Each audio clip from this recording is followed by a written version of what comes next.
The void of the deep expanse was never truly empty, though to the uninitiated eye it appeared as a vast, suffocating nothingness.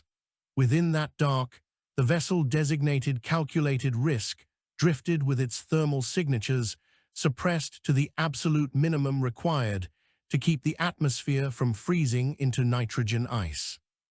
Commander Valerius sat in the command chair, his eyes fixed on the tactical display that mapped the gravitational distortions of the Krellian interceptor fleet.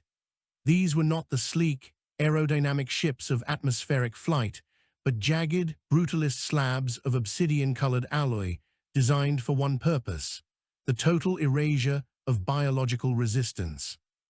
The Krellian Hegemony had spent the last 3 centuries perfecting the art of the systematic purge, treating every new species they encountered as a mathematical variable to be cancelled out. They did not understand mercy, nor did they possess a concept of diplomacy.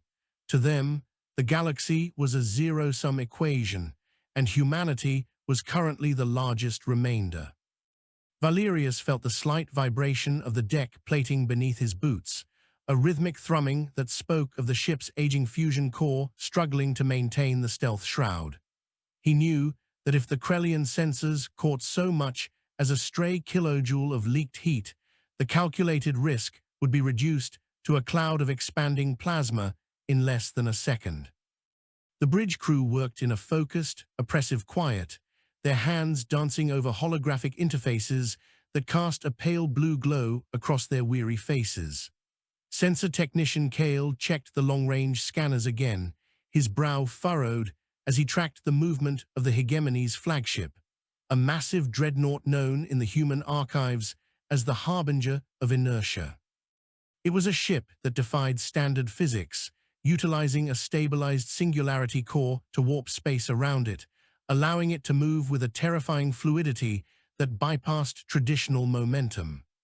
Kale signaled to Valerius that the dreadnought was rotating, its primary lance batteries beginning to glow with the telltale signature of an imminent discharge. They were searching for the human refugee convoy hidden within the nebula's dense gas clouds just a few light minutes away. If the calculated risk stayed hidden, the convoy might be discovered. If they revealed themselves, they would die, but they might draw the Hegemony's fire long enough for the civilians to jump to hyperspace. It was the kind of binary choice that defined the Terran resistance, a choice between a quick death and a slower, more desperate survival.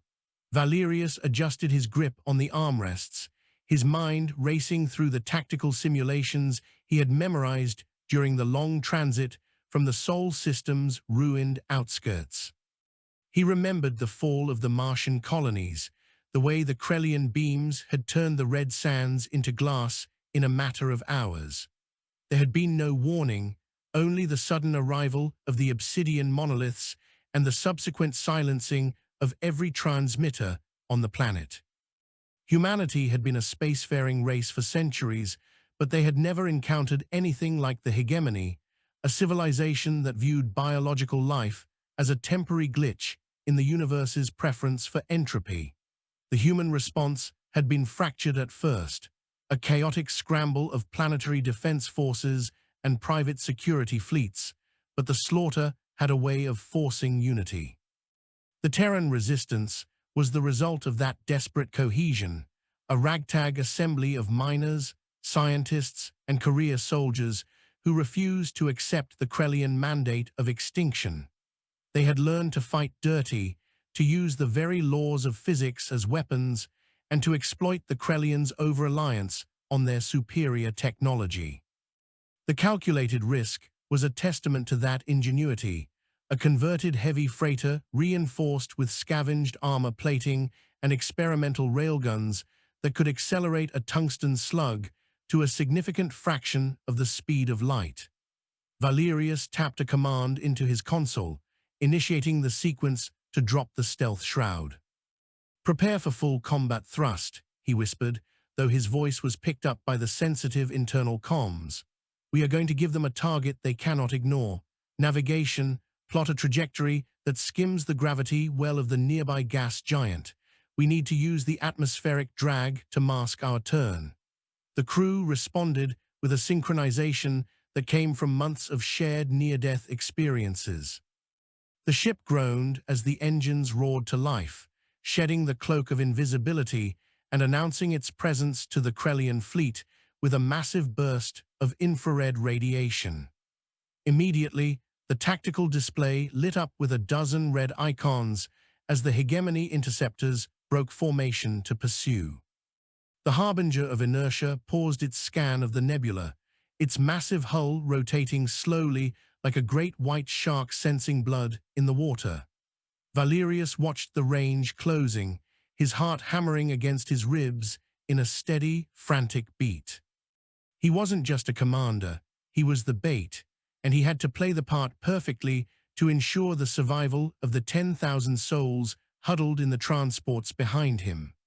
The first salvo from the Krellian interceptors arrived as a series of coherent light pulses that boiled the outer layers of the calculated risk's hull. The ship shuddered violently, the artificial gravity flickering as the internal compensators struggled to keep up with the sudden acceleration. Valerius shouted orders over the roar of buckling metal, directing the point defense turrets to intercept the incoming kinetic projectiles that followed the light pulses. The bridge was a cacophony of alarms and shouting, but beneath it all was the steady, cold calculation of human survival. They weren't just running, they were leading the Krellians into a trap. As they dived into the upper atmosphere of the gas giant, the friction of the thick hydrogen and helium began to tear at the ship's stabilizers, but it also created a massive wake of ionized gas that blinded the Hegemony's precision sensors. In that chaotic environment, the raw, mechanical intuition of a human pilot was worth more than 1,000 Krellian targeting algorithms. Valerius gripped the manual override, feeling the ship fight him as it buffeted through the storms, and for a brief, flickering moment, he felt a surge of grim satisfaction. The Krellians thought they were the masters of the stars, but humans had been born in the dirt and the wind, and they knew how to dance in a storm. The gas giant's atmosphere was a swirling nightmare of amber and ochre clouds, lightning bolts the size of continents arcing between the pressure layers. Valerius pushed the engines to 110%, ignoring the warnings of imminent reactor containment failure. Behind them, 2 Krellian interceptors were caught in a sudden updraft of supercompressed gas, their sleek frames unsuited for the brutal fluid dynamics of a planetary interior. They tumbled, their shields flaring as they struck the dense atmosphere at orbital velocities, and then they vanished in a pair of brilliant, soundless explosions. But the harbinger of inertia was not so easily deterred. The massive dreadnought loomed at the edge of the atmosphere, its singularity drive allowing it to hover with impossible stability despite the raging winds. It fired its primary lance, a beam of pure gravitational force that carved a path through the clouds, heading straight for the calculated risk. Valerius banked the ship hard to port, the G-forces pinning the crew into their seats, blood vessels popping in their eyes as they pushed the limits of human endurance. The beam missed by less than 50 meters, the sheer gravitational shear ripping away the starboard sensor array and a section of the cargo bay. "Status," Valerius gasped, his vision swimming in a haze of red. "Structural integrity at 40%, Cale reported, his voice strained but steady. "We've lost the main dish, but the short-range comms are still active. The convoy has initiated their jump sequence. They're away, Commander, they're clear." A wave of relief washed over the bridge, but it was short-lived. They were still trapped in the gravity well of a gas giant with a Krellian dreadnought sitting on their exit trajectory. The calculated risk was crippled, its engines venting plasma and its weapons systems offline. Valerius looked at the tactical map, seeing the harbinger moving in for the kill, its obsidian hull reflecting the dim light of the distant sun. It was a beautiful, terrifying machine, a symbol of a civilization that had forgotten what it meant to struggle. They didn't even see the humans as enemies, They saw them as debris to be cleared. Valerius keyed the ship-wide intercom, his voice calm now that the primary mission was accomplished. "This is the commander. The conv is safe. We have fulfilled our duty to the species. But I am not ready to let these machines have the last word. Engineering, override the safety interlocks on the fusion core. Navigation, set a collision course for the Harbinger's singularity housing." There was no hesitation among the crew. They had all lost families on Earth, on Mars, on the Jovian moons. They were the last of a dying breed, and they knew that their lives were the only currency they had left to buy time for the others. The calculated risk turned, its damaged thrusters spitting fire as it clawed its way back up through the atmospheric layers. The Hegemony dreadnought, sensing the change in intent, began to charge its secondary batteries, but it was slow, overconfident in its invulnerability. The human ship was a jagged needle of metal, screaming through the clouds, its reactor beginning to go critical as the containment fields were intentionally dissolved. Valerius watched the distance counter tick down, 10 kilometers, 5-3. He could see the intricate lattice of the Harbinger's hull, the glowing violet light of the singularity core at its center. In those final seconds, he didn't think of the war or the death of his world. He thought of the smell of rain on dry pavement and the sound of a child's laughter in a crowded park. He thought of the things the Krellians could never understand because they had never known what it was to be small and afraid and yet to stand anyway. The impact was not a crash, but a fusion of two opposing philosophies. The calculated risk slammed into the dreadnought at 4% of light speed, its mass tripled by the kinetic energy of its desperate charge. The fusion core detonated exactly at the moment of contact, the resulting explosion amplified by the collapse of the Harbinger's own singularity field. For a heartbeat, a new sun was born in the upper atmosphere of the gas giant, a blinding sphere of white light that pushed back the darkness for light hours in every direction. When the light finally faded, there was nothing left but a blooming cloud of vapor and a few scorched fragments of obsidian and steel. The Krellian fleet, suddenly leaderless and deprived of their flagship's tactical coordination, hesitated. That hesitation was all the surviving human scouts needed to slip away into the black. Back at the hidden rallying point, light years away, a sensor technician noted the distant flare and lowered her head in a silent prayer. The calculated risk was gone, but the equation had changed. For the first time in the war, the Hegemony had lost a dreadnought to a single freighter. The galaxy was still dark, and the threat was still absolute, but the fire had been lit, and humanity was no longer just a remainder. They were the variable that would break the machine. Beyond the reach of the Krellian sensors, the refugee conv emerged from hyperspace in the shadow of a rogue planet, a dark world wandering the interstellar void without a sun. Here in the freezing cold, the remnants of the human race began to rebuild. They lived in the hulls of their ships, recycling air and water with a desperate efficiency, their lives governed by the harsh necessities of survival. But among them, the story of the calculated risk began to spread, shifting from a tactical report to a legend. It became a reminder that even in the face of an unstoppable force, the human spirit possessed an irrational, defiant strength that no algorithm could predict. Valerius and his crew were dead, but their ghost haunted the Hegemony's data streams. The Krellians began to increase their patrols, their mechanical minds trying to process the data from the gas giant, trying to find the logic in a suicidal charge. They could not find it because there was no logic in it, only love and spite and the refusal to be erased. And in the dark of the rogue planet, the humans began to sharpen their knives, waiting for the moment when the machines would finally learn to fear the dark. The rogue planet was a tomb of iron and frozen methane, a world that had never known the warmth of a star, yet it had become the beating heart of the human insurgency. Deep beneath the crust, in the sprawling subterranean complex known as the Foundries of Vulcan, the air was thick with the scent of ozone and recycled oxygen. This was not a place of comfort, but a factory of vengeance, where the survivors of the hegemony's initial purge labored to turn the raw minerals of a dead world into the tools of a second strike. Commander Soren paced the catwalk above the assembly floor, watching as massive robotic arms welded the thick hull plates of a new class of vessel.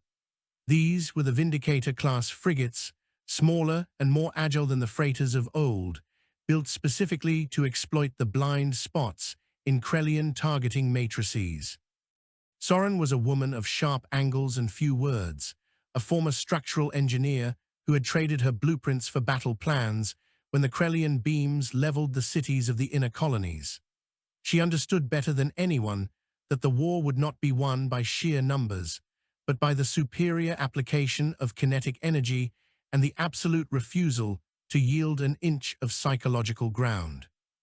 Below her, the work continued in a relentless rhythm of hammering and sparks. Thousands of technicians moved with a singular purpose, their faces grim and set in lines of exhaustion.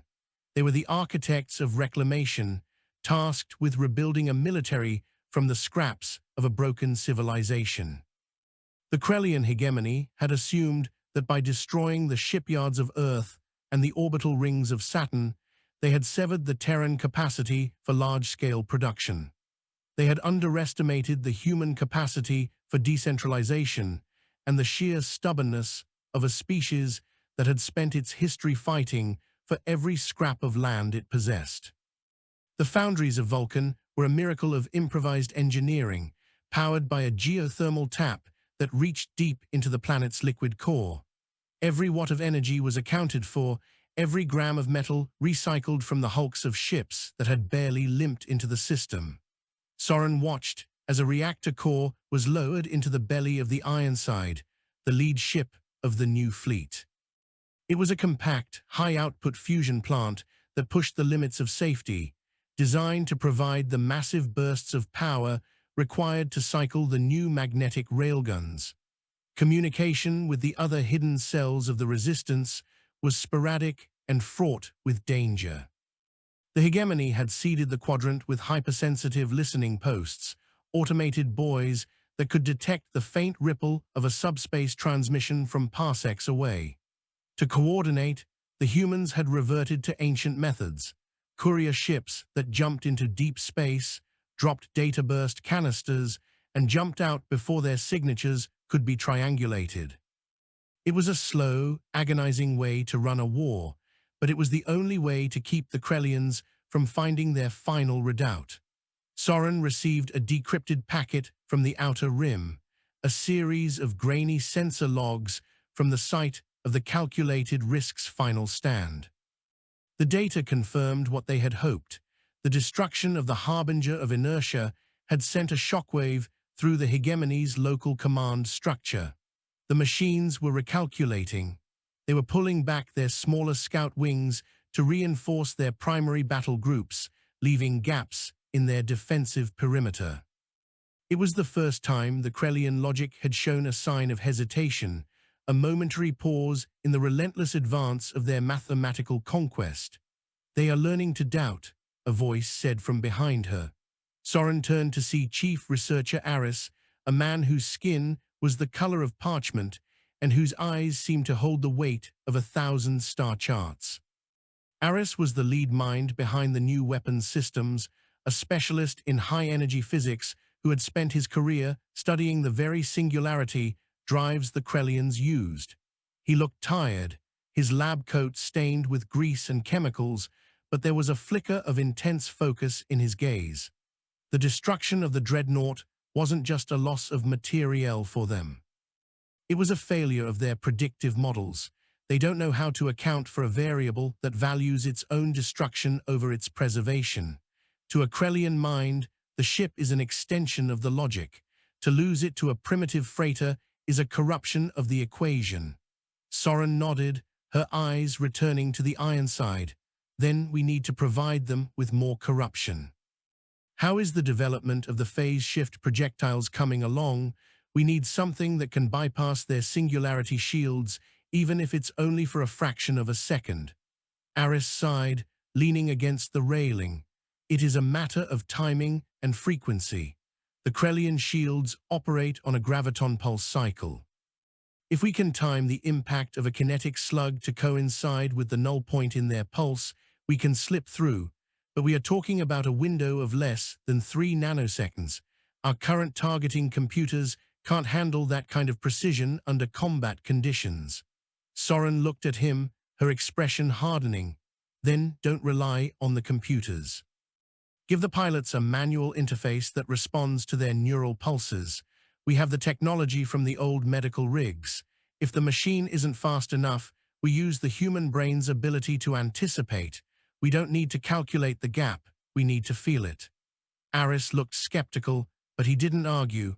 He knew that in this war, the impossible was the only thing worth attempting. They were fighting ghosts with iron, and every advantage, no matter how slim or dangerous, had to be exploited to its fullest potential. The atmosphere in the foundries changed as the shift whistle blew, a sharp, piercing sound that cut through the low hum of the machinery.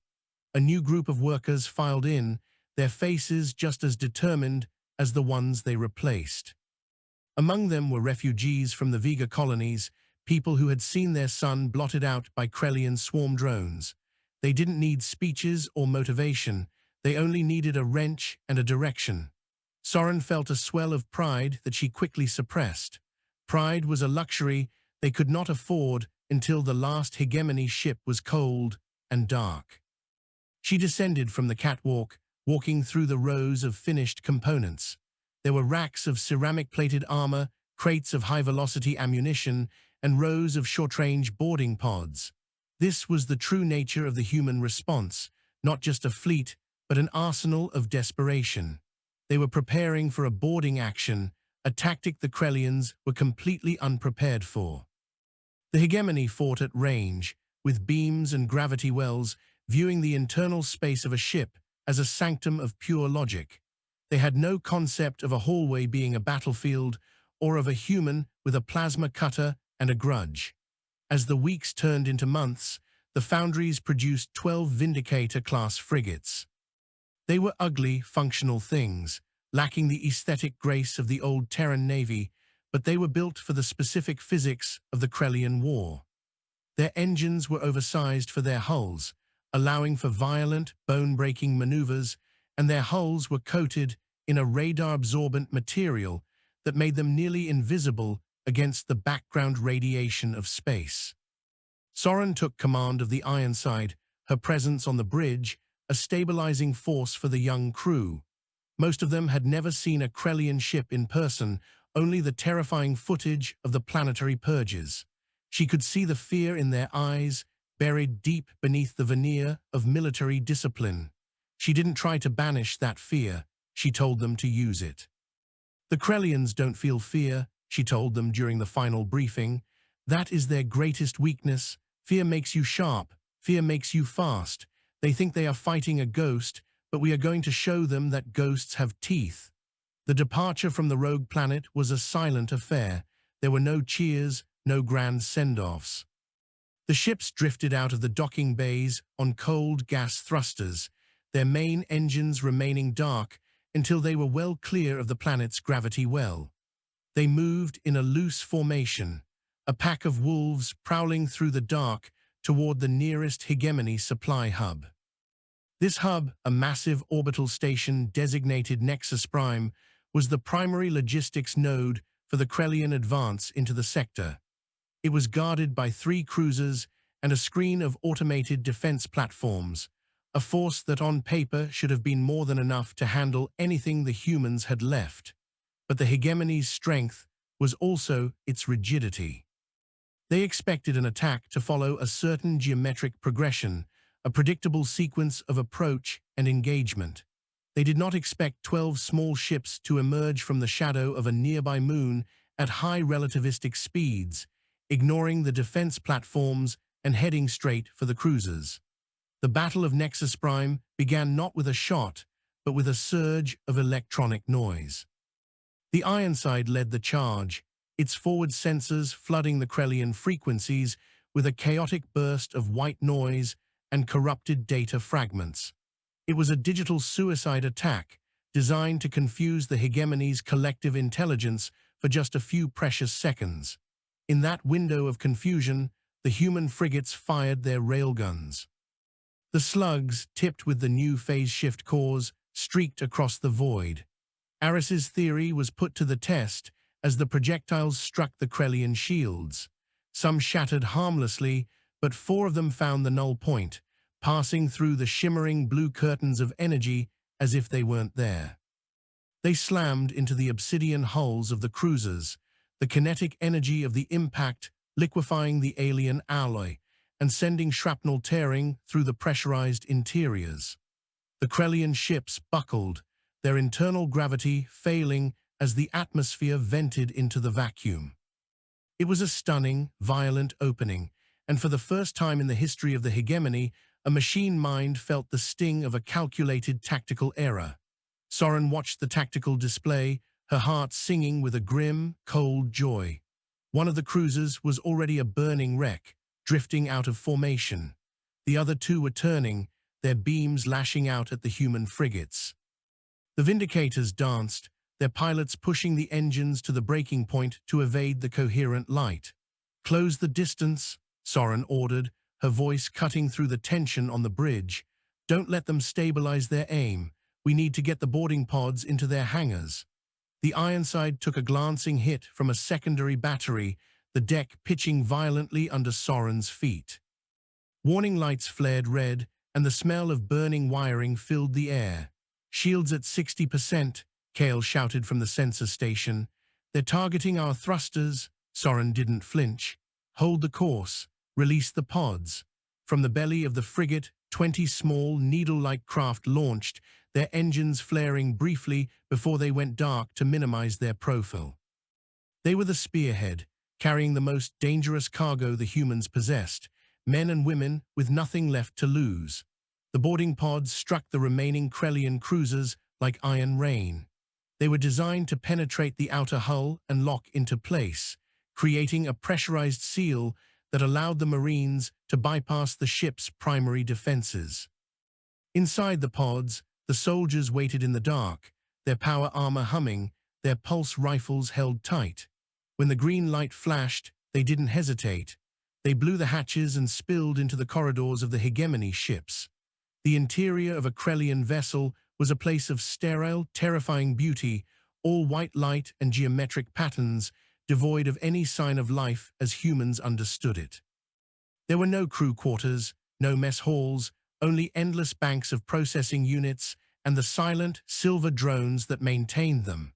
The Marines moved in teams, their magnetic boots clicking on the floor, their rifles spitting bursts of plasma at any drone that moved. They weren't there to capture the ship, they were there to kill its brain. Soren monitored the progress from the Ironside, her jaw set. She could see the life signs of the Marines on her secondary monitor, a series of glowing dots moving through the alien architecture. Some of the dots went dark as the Krellian internal defenses, lethal beams of ionizing radiation and automated sentries, took their toll, but the rest kept moving. They reached the central processing hub of the first cruiser, a massive room filled with glowing columns of liquid light. The Marines didn't try to hack the system. They simply planted high-yield explosives on every column and retreated. The resulting explosion didn't just destroy the ship. It sent a feedback loop through the hegemony's local network, a surge of raw energy that fried the circuits of the nearby defense platforms. The second cruiser met a similar fate, its core destabilized by a human team that had fought their way through a swarm of maintenance drones to reach the Singularity housing. By the time the sun of the Nexus system rose over the horizon of the nearby planet, the battle was over. The supply hub was a ruin, its orbital rings shattered, and its storage bays venting millions of tons of refined fuel and raw materials. The two Krellian cruisers were drifting husks, their obsidian hulls scarred and broken. The human fleet had lost 4 frigates and nearly half of their Marines, But the victory was absolute. They had proven that the hegemony was not invincible, that their logic could be broken, and that their ships could be taken. As the Ironside prepared to jump back to the safety of the foundries, Soren looked out at the wreckage. She knew that this was only the beginning, that the hegemony would return in greater force, their algorithms updated to account for the human variable. But she also knew that the fear she had seen in her crew's eyes had been replaced by something else, a cold, hard certainty. They were no longer the hunted. They were the hunters, and they had just tasted blood. The victory at Nexus Prime had been a spark in a dry forest, but the heat it generated was as dangerous to the humans as it was to the hegemony.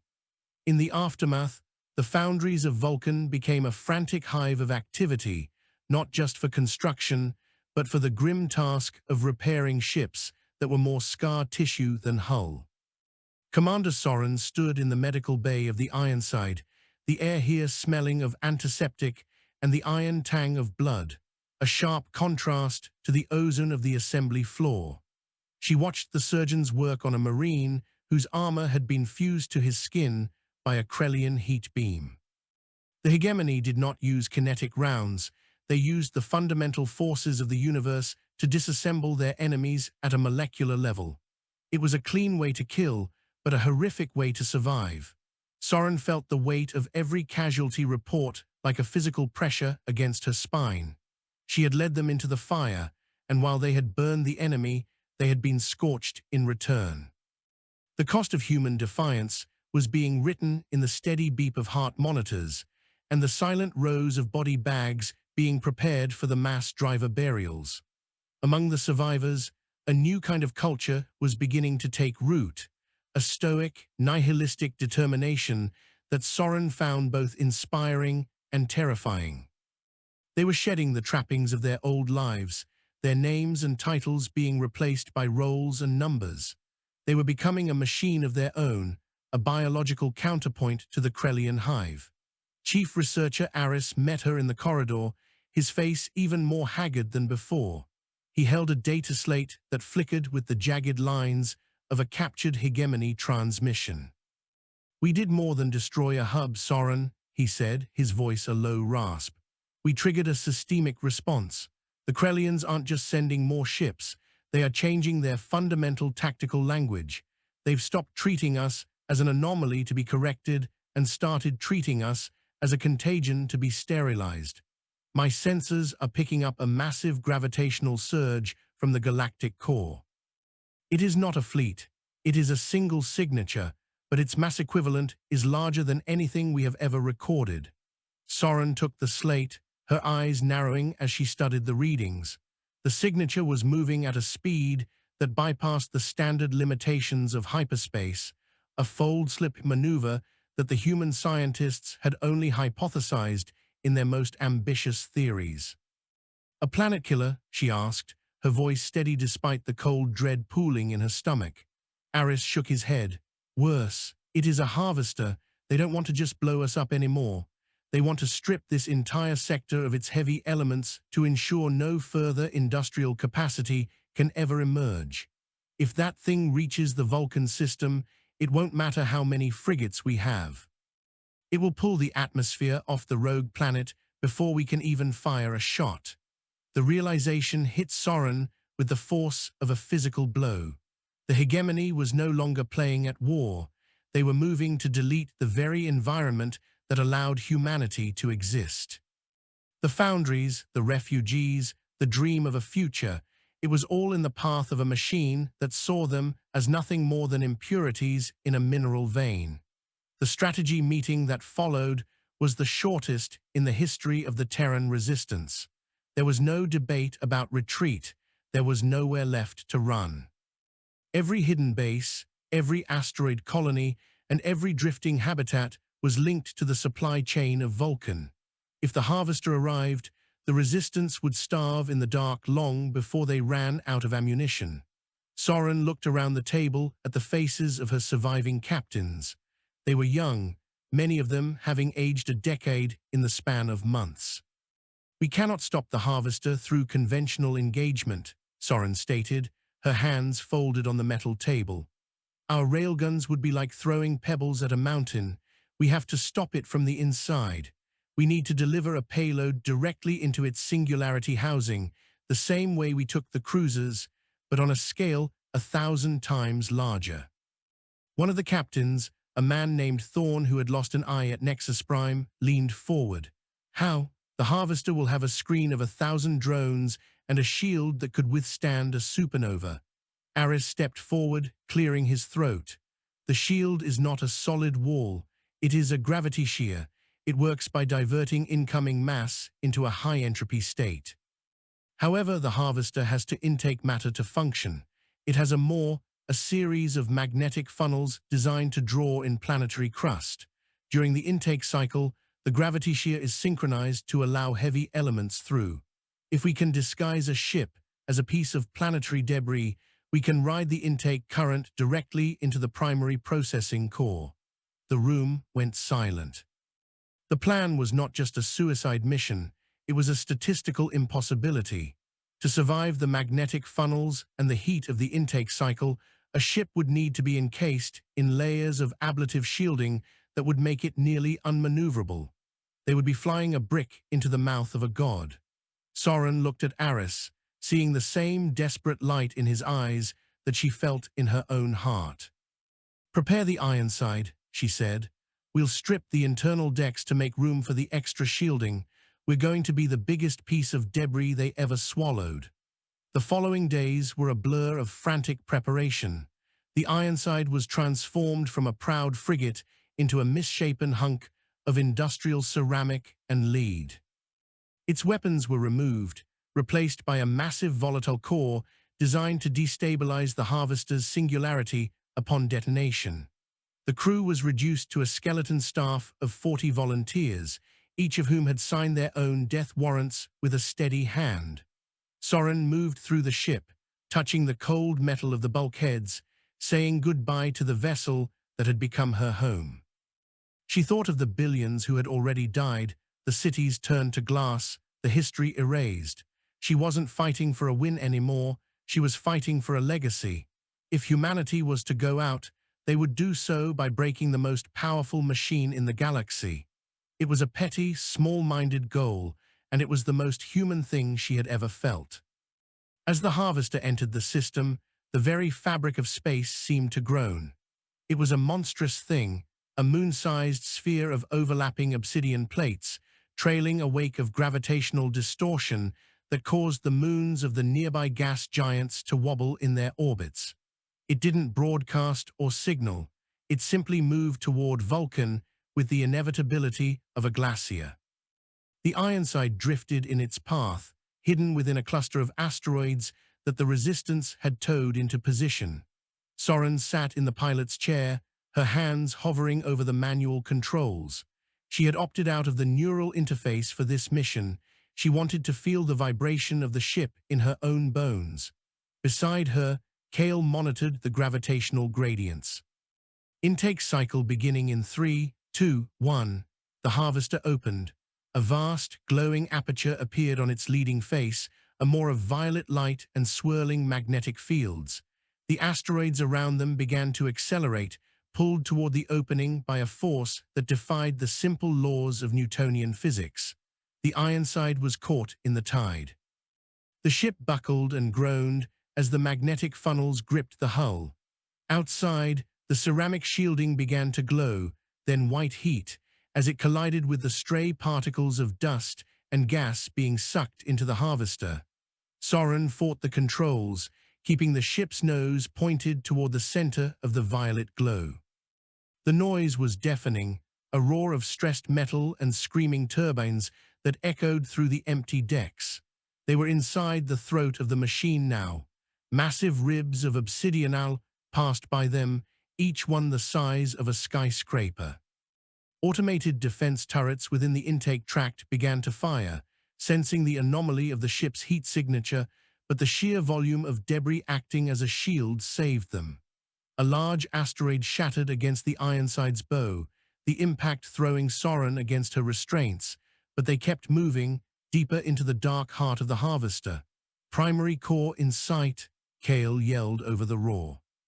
Ahead of them, the intake tract opened into a vast internal chamber that housed the Singularity core. It was a sphere of pure, blinding white light, held in place by 6 massive pylons that hummed with a frequency that vibrated the very atoms of Soren's body. This was the source of the Hegemony's power, the heart of their logic. Soren engaged the final thrusters, pushing the Ironside to its maximum velocity. There was no more steering to be done, only the final commitment to the path. She looked at the small monitor that showed the countdown on the volatile core. 10 seconds. She thought of the foundries, the children playing in the dark corridors of the rogue planet, and the way the sun used to look on the Mediterranean Sea. She felt a strange, sudden peace. The Krellians had tried to turn the universe into a cold equation, but they had forgotten that a 0 can sometimes be the most powerful number of all. The Ironside struck the first pylon at a significant fraction of light speed. The ship didn't just crash, it disintegrated, its mass becoming a secondary explosion that triggered the volatile core. The pylon, a masterpiece of alien engineering, buckled and snapped. The Singularity, deprived of its perfect containment, began to wobble. In the cold, calculating mind of the Harvester's central processor, a billion error messages flared simultaneously.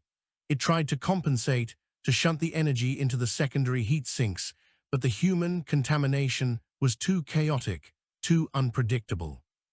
The Singularity began to expand, its event horizon devouring the internal machinery of the Harvester.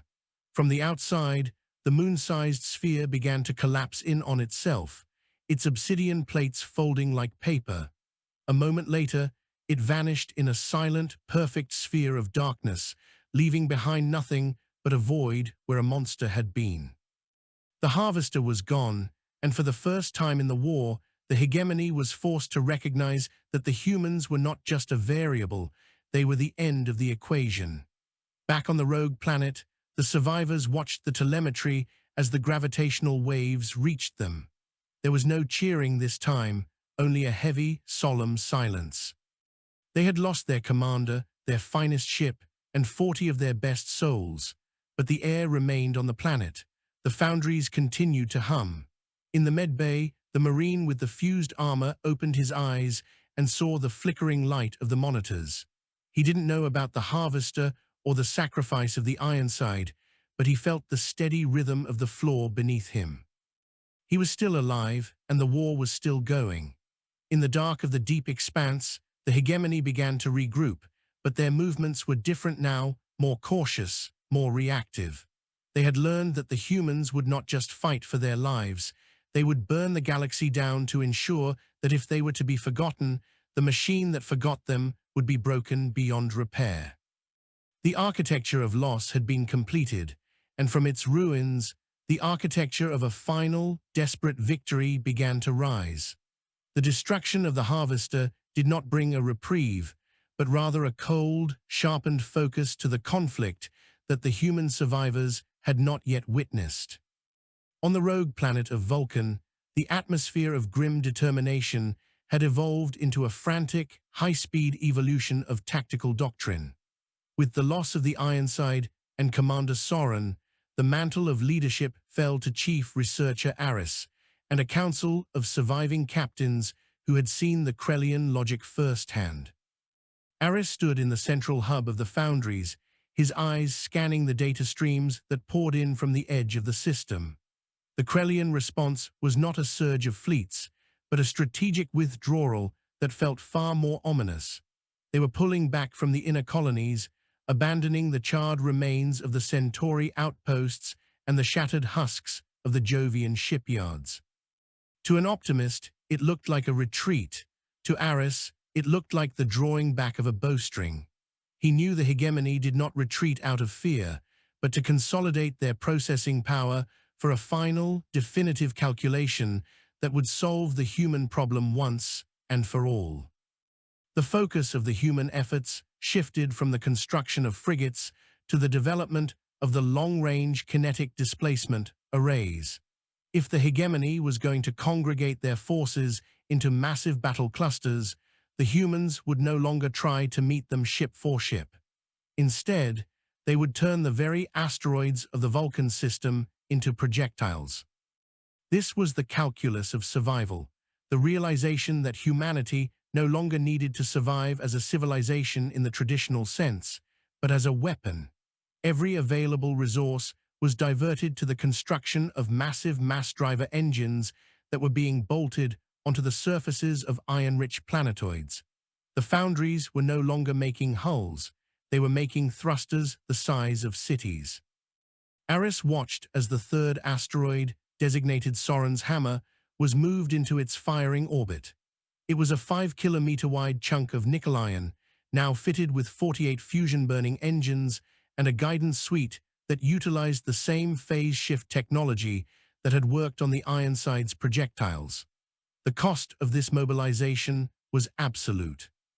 To power the mass drivers, the geothermal taps on the rogue planet were being pushed to their breaking point, causing constant seismic tremors that threatened to collapse the very tunnels the refugees lived in. Food rations were cut by another 20% to ensure the biological processes, the humans, had just enough calories to keep the machines running. There was no music in the halls, no laughter in the barracks. The humans were becoming as cold and silent as the void they occupied. Aris noticed that the people had stopped referring to themselves by their names. They were Lead Engineer, Sensor Tech 4, or Ballistics Coordinator. The Krellian Hegemony had wanted to erase human culture, and in their desperation to survive, the humans were doing it to themselves. It was a tragic irony that Aris noted in his private logs, but he did not share it. The survival of the species depended on this collective dehumanization, on the ability of every individual to see themselves as a component in a larger, lethal machine. The Krellian final solution began to manifest 3 weeks after the Harvester's fall. It wasn't a fleet that appeared on the long-range sensors, but a series of gravitational anchors. The Hegemony was attempting to stabilize the local subspace around the Vulcan system to prevent any human ships from jumping out. They were building a cage. Thousands of Obsidian Boys were being deployed in a massive sphere around the rogue planet, each one emitting a pulse that tightened the fabric of space. Once the sphere was complete, the Hegemony could simply sit back and wait, or they could collapse the bubble, crushing everything inside into a singularity. Aris and his team watched the progress of the cage with a clinical detachment. They had expected this. The Hegemony was a creature of geometry and physics. They would always choose the most efficient method of containment. But the Krellian logic was built on the assumption that the humans wanted to escape. They did not understand that the humans were exactly where they wanted to be. Targeting is locked on the primary Krellian command hub in the neighboring system, reported a technician whose voice was devoid of emotion. Aris nodded, his eyes fixed on the display. The command hub, a massive station that coordinated the entire sector's drone fleet, was the target for Soren's Hammer. By firing the asteroid through the closing gaps in the Krellian cage, they could strike at the heart of the Hegemony's local nervous system. The mathematics were terrifyingly precise. If they fired too early, the Krellian interceptors would have time to divert the rock. If they fired too late, the cage would be closed, and the asteroid would be trapped with them. They needed the Hegemony to believe they were still in the process of building their defenses, to think that the mass drivers were merely part of a planetary defense system rather than an offensive battery. It was a game of high-stakes deception played against an opponent that could process 1 billion permutations a second. As the Krellian cage reached 90% completion, the pressure on Vulcan became unbearable. The gravitational pulses from the boys were starting to interfere with the planet's internal core stability. Magma leaks were reported in the lower sectors of the foundries, and the air was thick with the smell of sulfur and scorched stone. Thousands were evacuated to the upper levels, huddling in the dark as the ground bucked and groaned. Aris stood his ground in the control center, his hands trembling slightly as he monitored the alignment of the mass driver engines.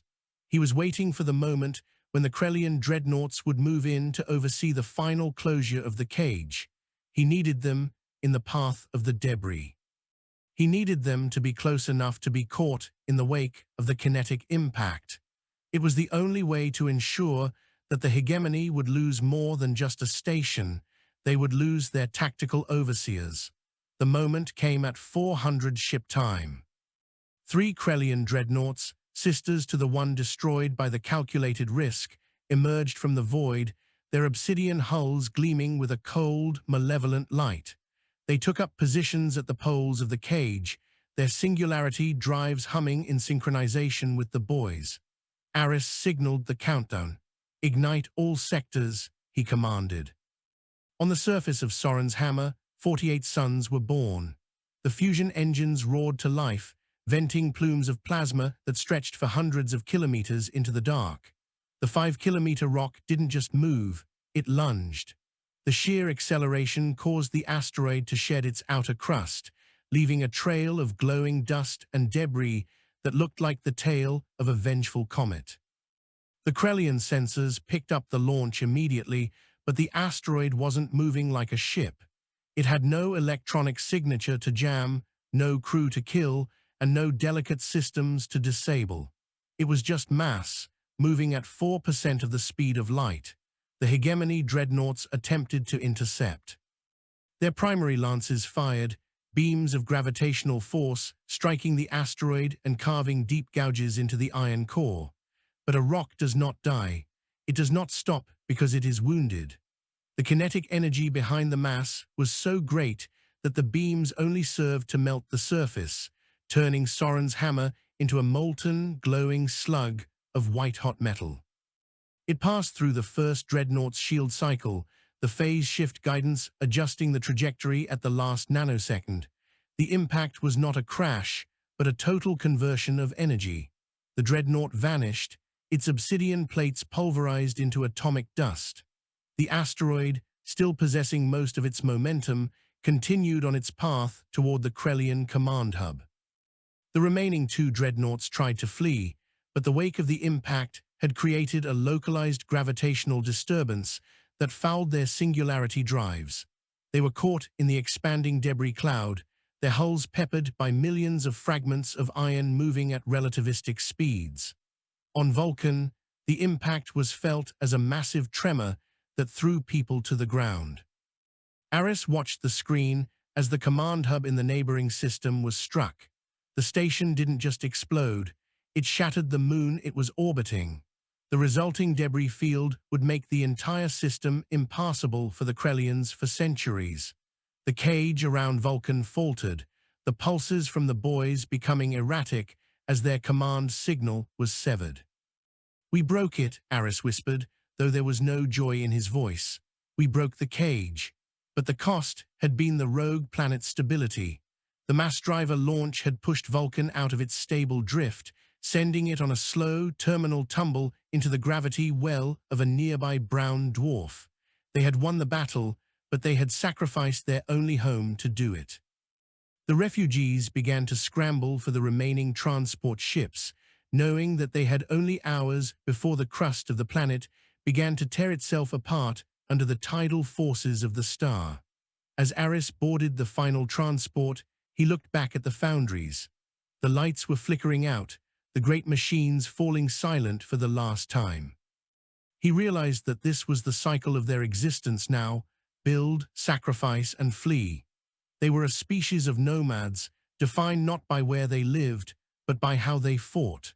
The hegemony had tried to calculate their end, but they had failed to account for the human willingness to destroy everything they owned just to take an enemy down with them.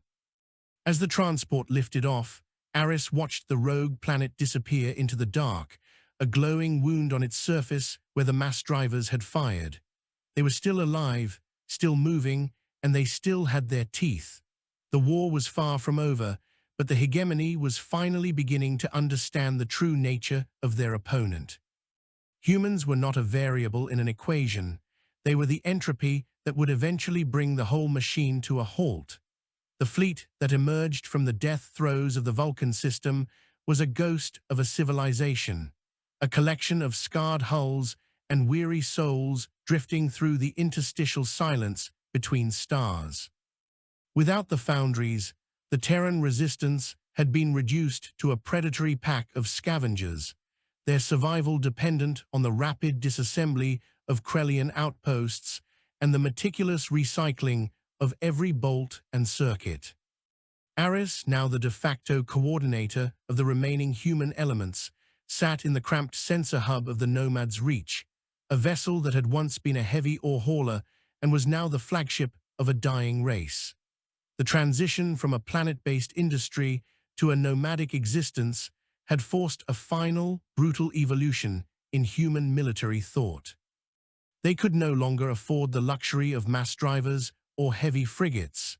Instead, they had become a species of precision, focusing their remaining intellect on the development of viral kinetism, the art of using the enemy's own infrastructure as a weapon against them. The Hegemony, in its relentless drive for efficiency, had networked the entire quadrant, creating a seamless web of automated logistics and data sharing that Aris intended to turn into a noose. The Krellian response to the loss of their command hub had been a shift into a consolidated defense posture. They had retreated into 3 massive fortress spheres, each one a nested series of orbital rings and defensive platforms surrounding a captured star. These spheres were more than just bases. They were the physical manifestation of the Hegemony's desire for total order, places where the messy variables of the universe were filtered through layers of obsidian and light. Aris knew that a direct assault on a fortress sphere was impossible. Even if they had 10,000 Ironsides, they would be picked off by the solar-powered lances before they reached the outer rim. However, the spheres were not closed systems. They required a constant influx of heavy minerals and rare gases to maintain the stability of their artificial suns. This was the weakness Aris had identified: the umbilical cords of the Hegemony, the automated harvester convoys that moved in silent, geometric perfection across the void.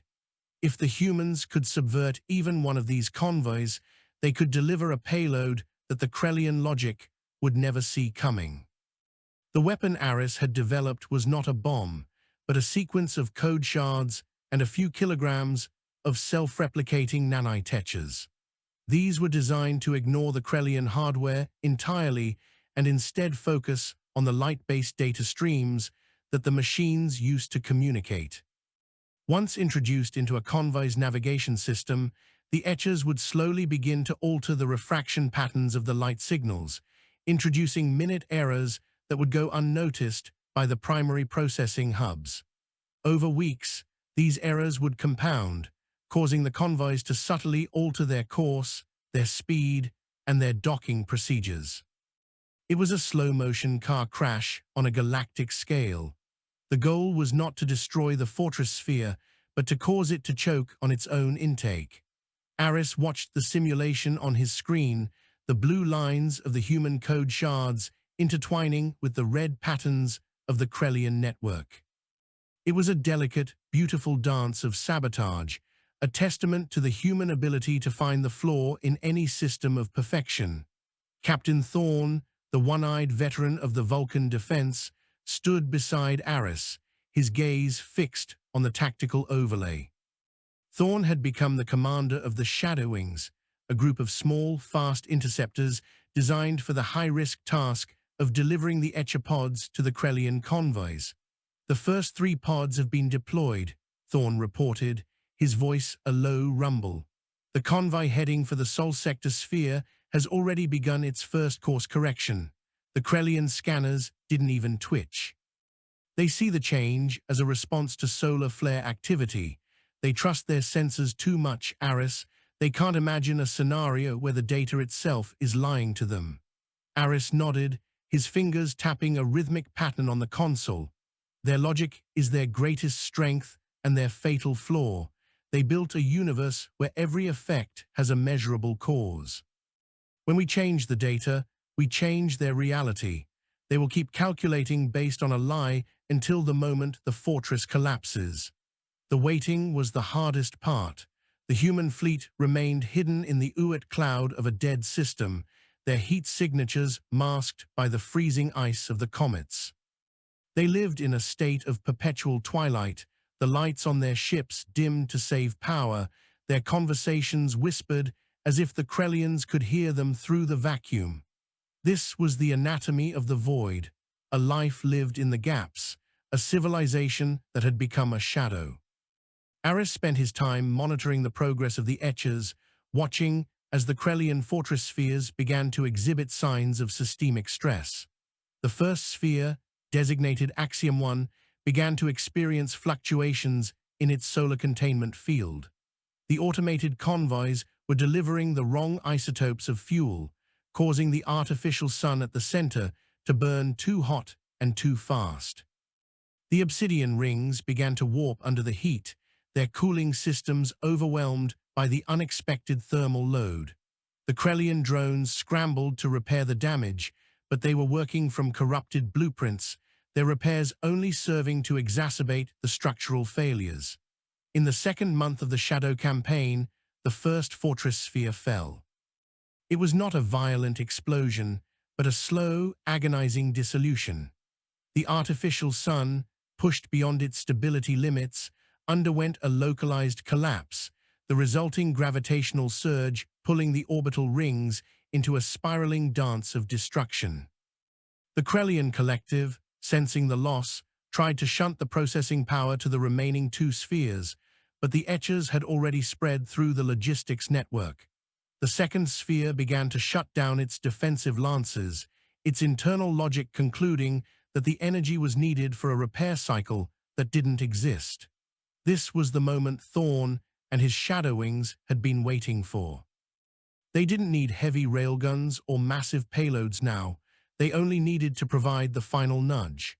Thorn led a flight of 20 interceptors into the heart of the second sphere's defensive grid, moving through the gaps created by the failing lances. The interior of the fortress sphere was a nightmare of geometric complexity, a city of machines that spanned the diameter of a planet. Thorn navigated his ship through the massive cooling ducts, the heat from the failing sun causing the cockpit to shimmer with a hazy distortion. He could see the Krellian drones everywhere, thousands of silver spheres moving in a frantic, uncoordinated attempt to save the station. They ignored the human ships, their primary directives focused entirely on the internal crisis. Thorn reached the central logic hub, a massive spire of translucent alloy that pulsed with a rhythmic violet light.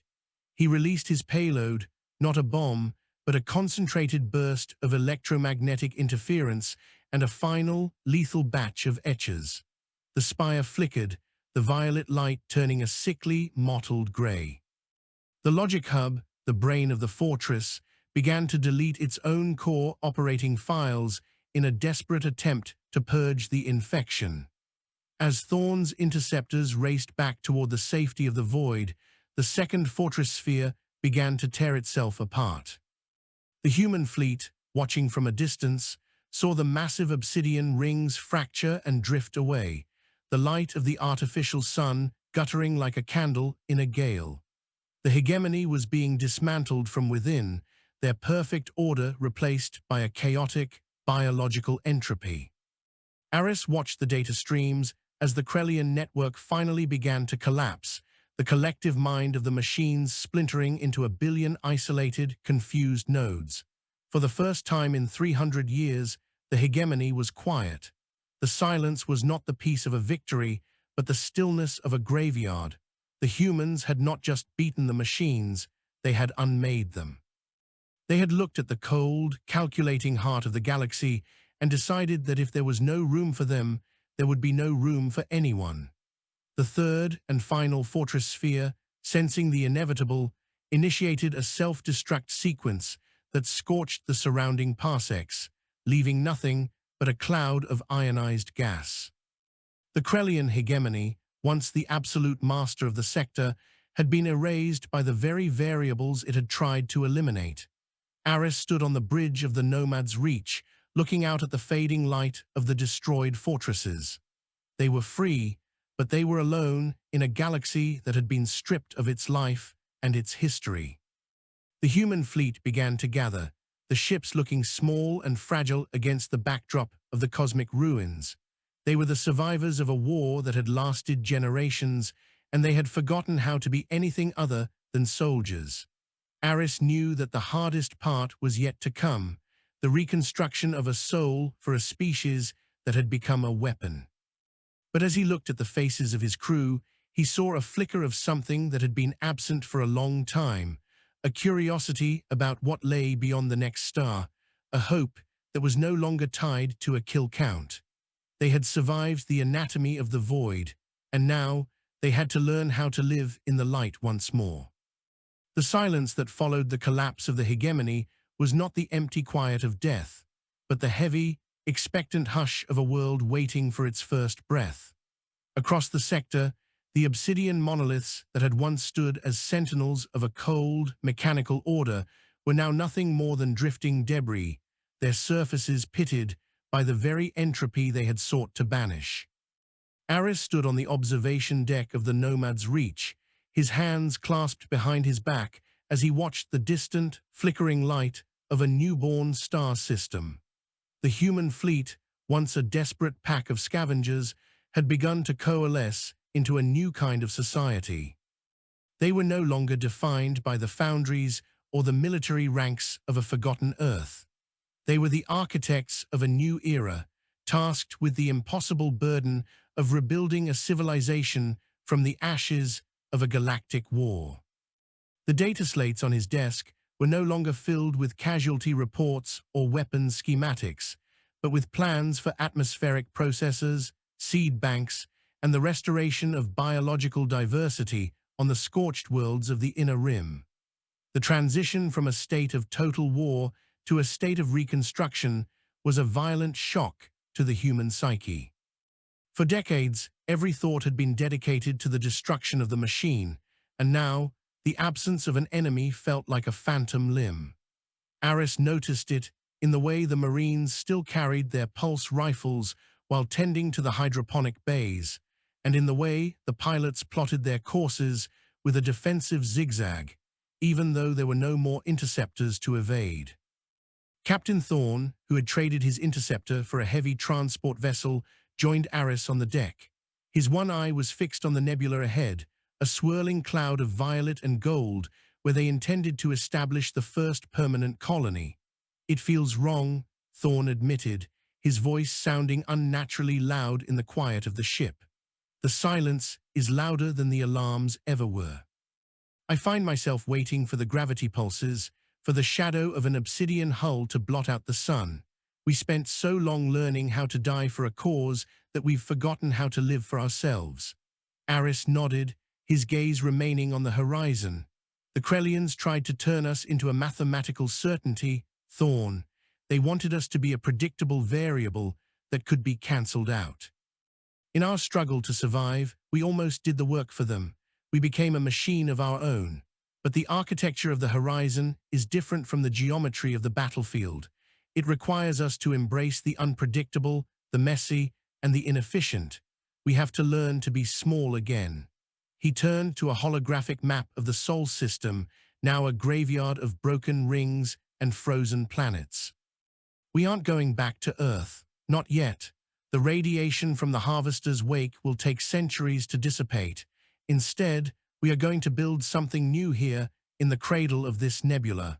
We will use the remnants of the Krellian technology, the very tools they used to stifle life, to accelerate the growth of a new home."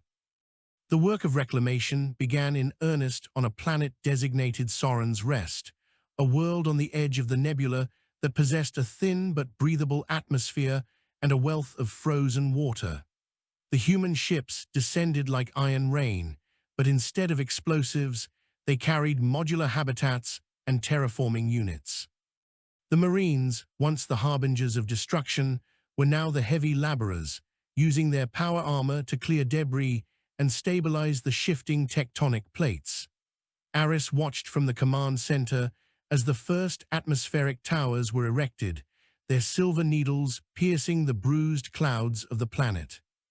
It was a slow, grueling process, lacking the cinematic glory of the battles at Nexus Prime or Vulcan, but it possessed a profound, quiet dignity. Every tree that took root in the alien soil was a victory more significant than any destroyed dreadnought. Every child born in the pressurized nurseries was a testament to the failure of the hegemony's logic. As the years bled into a decade, the colony grew from a series of connected pressurized domes into a sprawling city of glass and recycled alloy. The viral kinetism that Aris had used to dismantle the Krellian network was repurposed to manage the planet's new ecosystem, creating a balanced web of flora and fauna that could withstand the harsh radiation of the nebula. The people were changing too. The sharp, cynical edges of the war years were being softened by the rhythms of a sedentary life. They began to tell stories again, not just of the war, but of the worlds they had lost and the world they were building. They rediscovered music, though it was different now, haunting, resonant tones produced by the vibration of the planet's magnetic field, a sound that bridged the gap between the mechanical and the biological. Thorn, now a governor of the Northern Territories, often sat on the cliffs overlooking the new sea, watching the sun set over a world that he had helped to pull from the brink of extinction. The final legacy of the Krellian hegemony was not its cruelty, but the unity it had forced upon its victims. In the new human society, there were no nations, no borders, and no ancient grudges. They were a species that had looked into the abyss and seen that the only thing holding them back from the dark was each other. Aris, in his final years, spent his time documenting the history of the resistance, ensuring that the names of Valerius, Soren, and the thousands of others were etched into the foundation of their new home. He knew that the peace they had won was fragile and that the universe was vast and filled with other shadows. But he also knew that humanity had passed the ultimate test. They had been reduced to nothing and had refused to stay that way. They had taken the geometry of their own destruction and used it to build a horizon. On the 10th anniversary of the founding of Soren's Rest, Aris stood before the central monument in the heart of the city, a towering spire made from the melted-down hull of the Nomad's Reach. He looked out at the crowd of people, a mix of gray-haired veterans and bright-eyed youths who had never known the fear of a Krellian beam. "We were told that we were a mistake in the equation of the universe," he told them, his voice amplified by the city's comms. "We were told that our struggle was a waste of energy and that our end was inevitable." But the machines forgot one thing: an equation is only as good as the mind that writes it. We didn't just survive the dark, we rewrote the math. We are the architects of the horizon now, and as long as we remember the weight of the iron and the strength of the will, the stars will never be cold again. As the sun dipped below the horizon, casting a long, golden shadow over the city, Aris felt a sense of completion. The war was over, the work was begun, and for the first time in human history, the future was not a calculation, but a choice.